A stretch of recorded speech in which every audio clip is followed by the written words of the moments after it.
tous, bienvenue dans le 16e épisode. Il n'est pas encore monté et on n'a pas encore vécu ce que je vais vous mettre dessus. Mais comme la vue était jolie, et ben je vous fais l'intro ici et maintenant.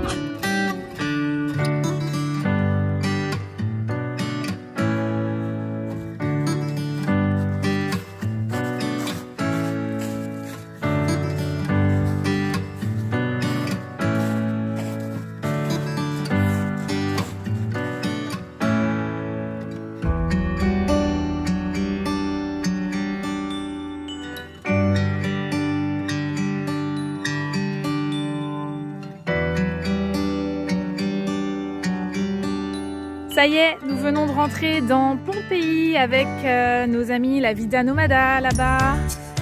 Et les enfants, c'est parti. Le volcan est juste en face, du coup le Vésuve qui a donc enseveli en 79 après Jésus-Christ toute cette ville de Pompéi dans laquelle on pénètre aujourd'hui. Donc c'est parti pour une visite pleine d'histoire.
On en parle de l'étroitesse ou l'étroiteté de la route.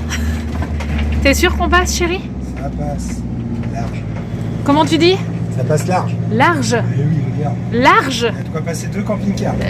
Je sais pas si vous voyez la route. Ça passe pas large du tout. Si on doit faire demi-tour, je t'explique pas. Oh, ça frotte. Ça touche. Bah ça touche, ouais. Ouais, normal. Oh la vache. Là, par contre, c'est chaud. Oh, Le truc sur les côtés, ça va pas passer. Si. Ça passe, t'es sûr? Oui. Oh, c'est chaud. On est large. Ça me fait peur. Ça touche. Allez. Voilà, des fois, on se fait un petit peu peur hein, dans des endroits où on passe parce qu'on se dit que si on doit faire marche arrière, au final, sur tout le long, on n'est pas rendu. Et Claire, oh là là, c'est juste, hein. C'est hyper juste.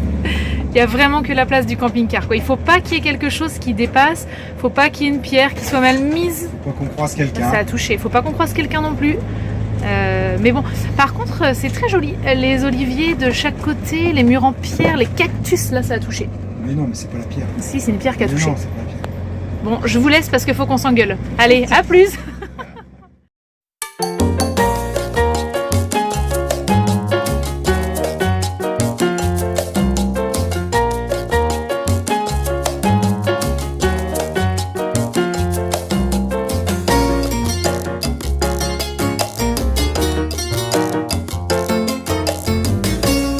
Bon, on est parti du bas, on nous avait annoncé 4-5 km en montée, en nous expliquant que les routes étaient fermées, on ne pouvait pas aller en camping-car. 4-5 km en montée et ensuite 4-5 km normalement pour faire le cratère, mais en s'arrêtant dans des boutiques et en parlant avec les gens sur le chemin, on se rend compte que le cratère est fermé parce qu'apparemment il y a 1m50 de neige en hauteur, des congères énormes, donc dangereux. Et effectivement là sur la route, c'est chaud et comme on en bas va monter, on a fait du stop et devant nous là-bas qui marche, il y a 2 personnes américaines qui nous ont pris en stop, donc hyper sympa, ils nous ont dépanné de bien un bon kilomètre je pense, jusqu'à ce qu'on se retrouve sur une route complètement glissante, donc ils sont mis à marcher eux aussi.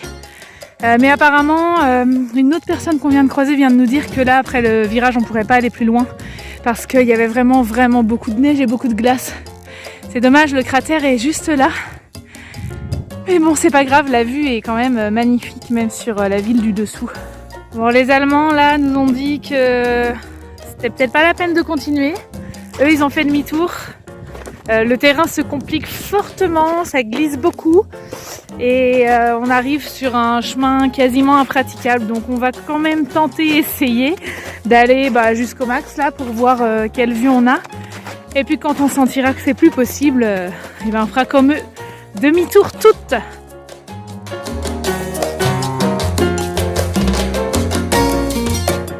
Voilà, donc ça fait un moment qu'on marche dans la neige et on arrive à un parking où apparemment il y aurait un bar. Déjà il y a une voiture qui est arrivée, on ne sait pas comment elle est arrivée là. Parce que ça glisse, hein. Franchement c'est de la neige mais c'est vraiment de la glace. Michael il a décidé de faire les 4 km en luge, improvisé, avec un bout de plastique sous ses fesses. Bon apparemment ça marche pas. Tant pis, on va devoir marcher.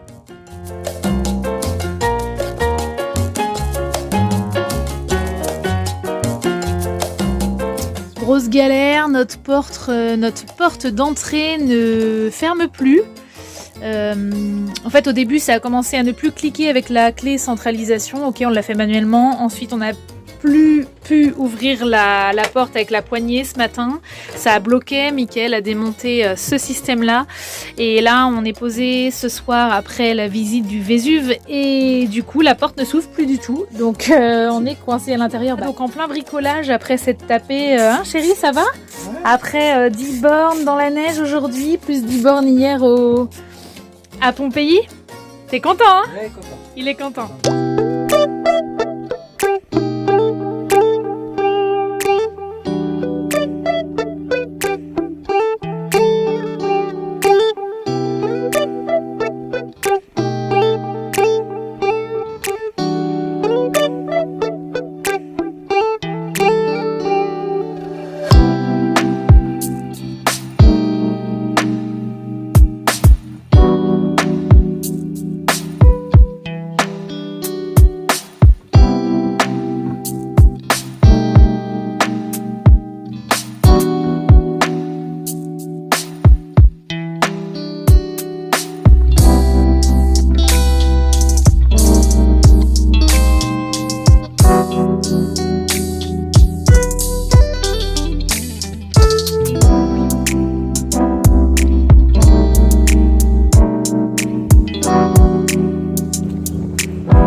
Aujourd'hui, on visite Matera, le deuxième plus vieux village au monde après Alep de mes souvenirs.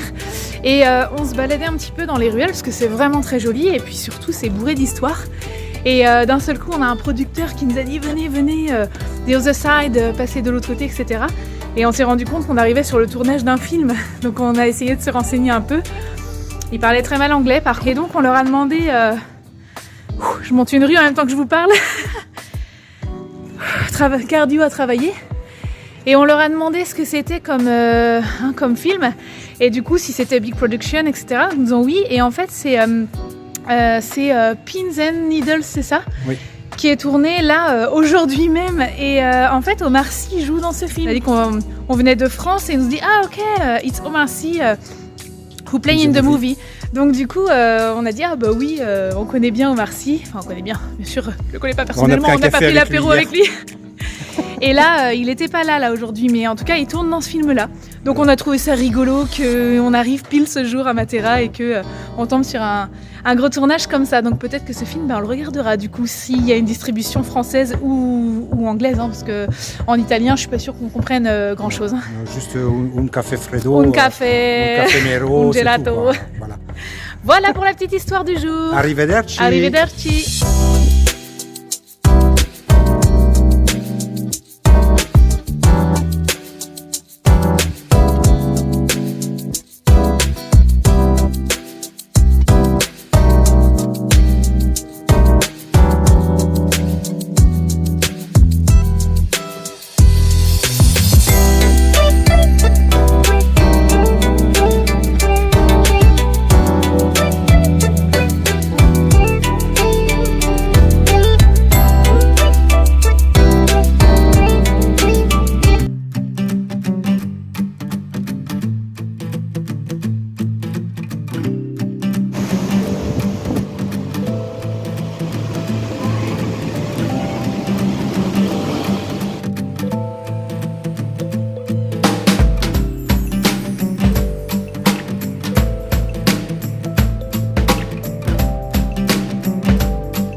Il est en train de vider les chiottes et il s'est relevé en riant, mais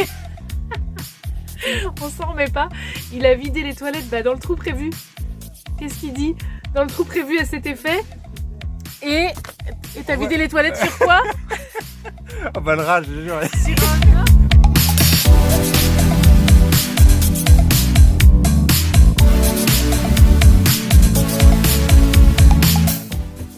On peut apercevoir Mickaël en train de se raser dans le rétroviseur. Rétroviseur qu'on a éclaté d'ailleurs en passant sur un poteau il y a peu de temps. 2 fois de suite dans 2 villes différentes en Italie. Donc voilà la vie du camping-car, c'est que quand il y en a un qui prend sa douche, l'autre se débrouille avec un rétroviseur à l'extérieur. En plus là, ça paraît pas, mais il fait 0 degré, ressenti moins 7. Donc sympa.